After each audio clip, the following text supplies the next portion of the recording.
Hi, I'm Dr. Salos. When you receive your checkup, one of the things you will be looking for is LDL. Is it truly important to decrease LDL cholesterol as indicated by study news? We will look for solutions to three questions this time. First, what is the appropriate LDL range for a young person? Second, are there any issues that develop when LDL levels are too low? Third, how does the optimal LDL range alter with age? In fact, cholesterol is necessary for our bodies since it serves five important functions. First, it synthesizes cell membranes and transports key chemicals. Second, it promotes normal nerve cell function. The myelin coating protects nerve cells, and cholesterol is the major component of the myelin sheath. Furthermore, 25% of the body's cholesterol is found in the brain. Third, it aids in the digestion of fat. Cholesterol is processed in the liver into bile, which dissolves fat well and facilitates absorption. Fourth, cholesterol is a precursor to sex hormones and vitamin D. Fifth, it contributes significantly to immunity.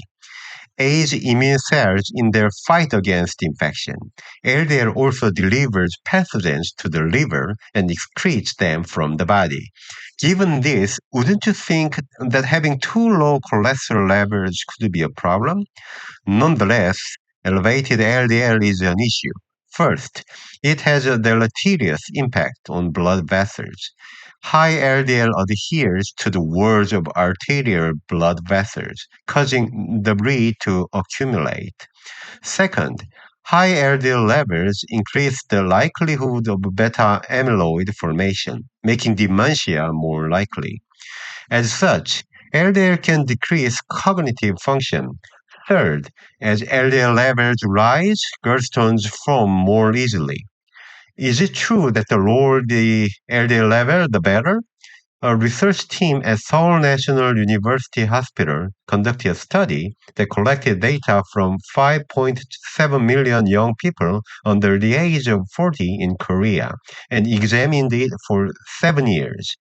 They investigated the impact of cholesterol levels prior to setting news on the risk of cardiovascular disease and all-cause mortality.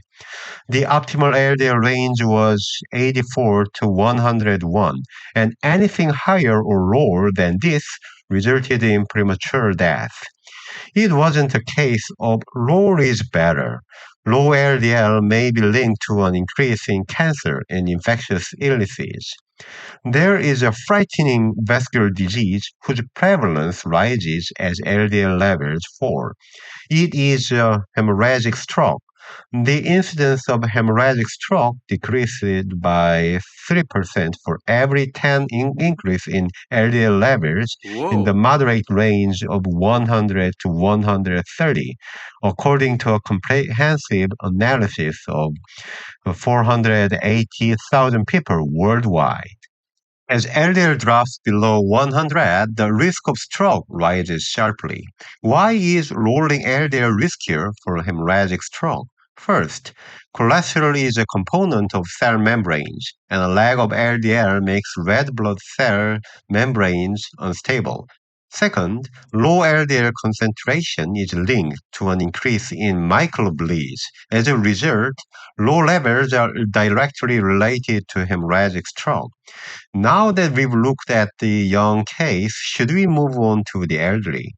Even in the elderly, low LDL levels increase the risk of all-cause mortality. A study looked at 140,000 people in the United States who had severe enough cardiovascular disease to require hospitalization. The average age was 65, and one in every five people took cholesterol medication. Naturally, the researchers assumed that the patients had high cholesterol levels. The average LDL level in these patients, however, was 105, but they have severe cardiovascular disease. This is despite the fact that at the time of hospitalization, half of the patients had LDL levels below 100. Researchers believe that LDL levels need to be reduced even further. Oh, we should guide patients more strictly according to the cardiovascular disease guidelines. What would the outcomes be after 3 years? If LDL was less than 105, the risk of death more than doubled. It meant sending more patients to the extreme of deficiency. I said at the start that cholesterol protects against infection. This may be more noticeable in those over the age of 65. In a 60-year study of 30,000 Americans, those with LDL levels less than 90 were 24% more likely to develop sepsis than those with LDL levels greater than 135. Furthermore, when statins were used, this trend became even more pronounced. When all studies involving adults over the age of 40 are considered, it is difficult to conclude that statin use is associated with an increase in sepsis in all adults. However, given that statin use in the elderly was linked to an increased risk of sepsis, it can be assumed that the optimal cholesterol range may change with age.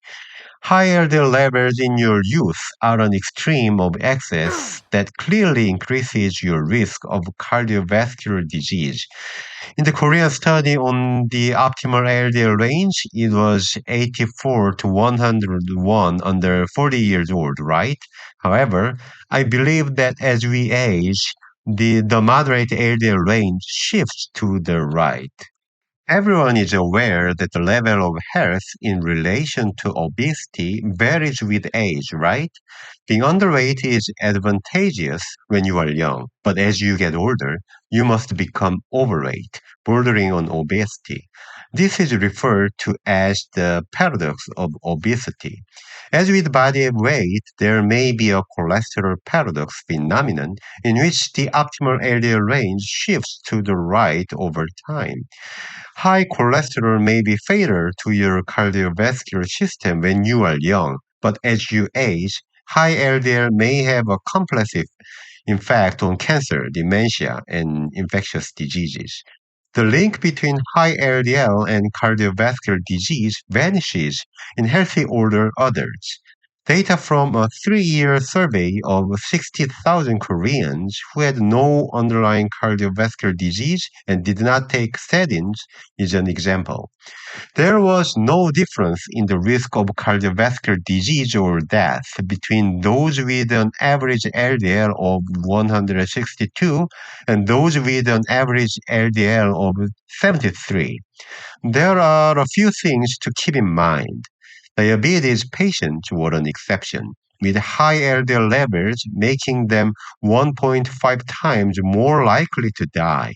Diabetes is a condition in which blood sugar levels are out of control. LDL behaves differently in these situations than it does in others.